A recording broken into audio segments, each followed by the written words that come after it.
All right, let's jump right in. When we think about those big history-making moments, we usually picture grand battles or powerful royal decrees. But sometimes, the most transformative events happen in a moment of quiet, with a single, totally unexpected invitation. Today, we're going to look at one of those moments. It's a story about how a community, teetering on the brink of despair, was completely rebuilt, not by a command, but by an offering of the heart. So to really get this, we have to set the scene. Imagine this. We're at the foot of Mount Sinai, but this is no party. The air is thick, and not just with desert heat. There's this heavy collective dread just hanging over the entire Israelite camp. You could cut the tension with a knife. And why all this dread? Well, the wound is fresh. The people have just committed a massive transgression. They built and worshipped a golden calf. The celebration is long over, and now they're living in this state of deep fear and shame, just waiting for a harsh punishment to come down for their betrayal. I mean, this list really says it all, doesn't it? There's the guilt for what they did, the fear of what's coming next, and this profound shame for their lack of faith. Every little sound, every movement in the camp is just buzzing with this tense expectation. They're all waiting for Moses to come down from that mountain with their judgment. And then it happens.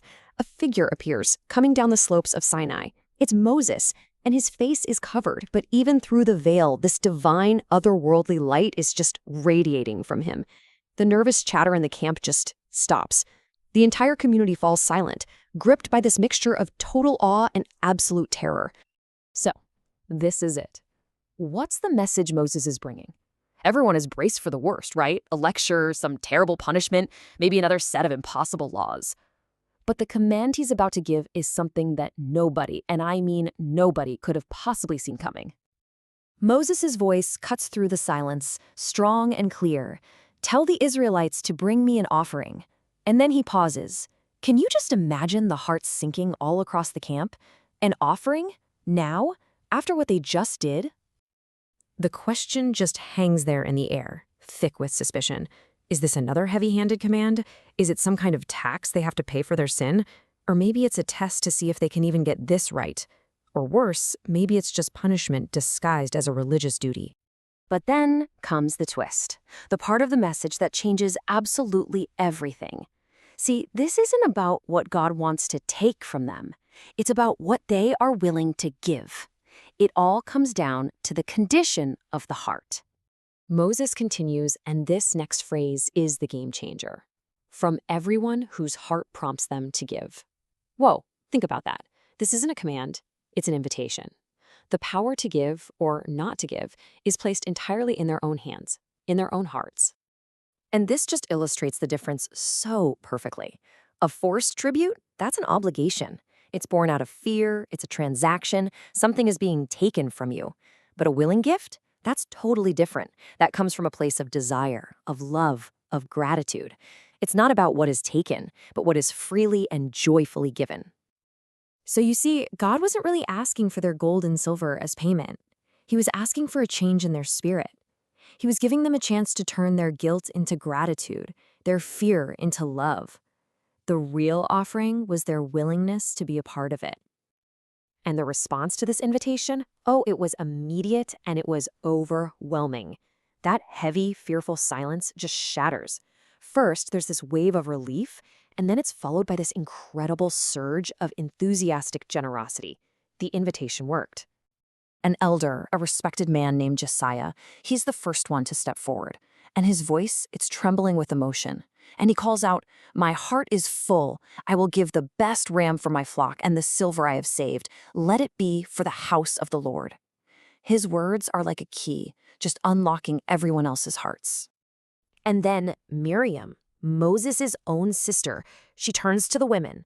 "Our jewelry," she cries, "our bronze mirrors. What greater honor than to give them to the one who gave us freedom?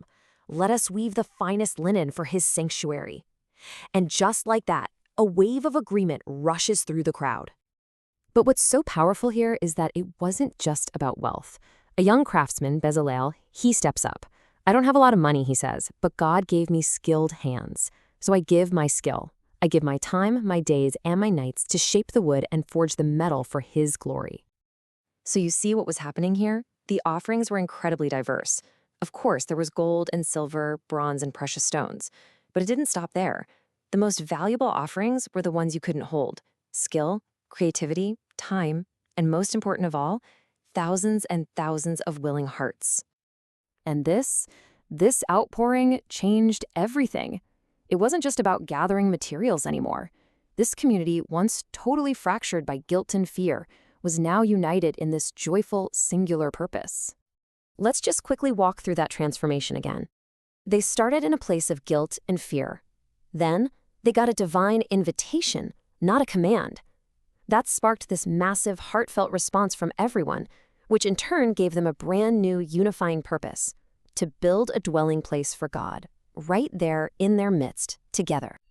And that's the real takeaway here. The sanctuary was going to be magnificent, no doubt about it. But its true foundation, that wasn't going to be gold or stone. It was going to be the collective spirit, the shared joy, and the thousands of willing hearts that answered that call. And that leaves us with a pretty fascinating question to think about, doesn't it? This story is this beautiful picture of a shift from a duty you think you have to do to a privilege you get to do. So I'll just leave you with this thought. In our own lives, when does an obligation become an opportunity? What does it take to flip that switch, to transform something we feel we have to do into something we truly get to do?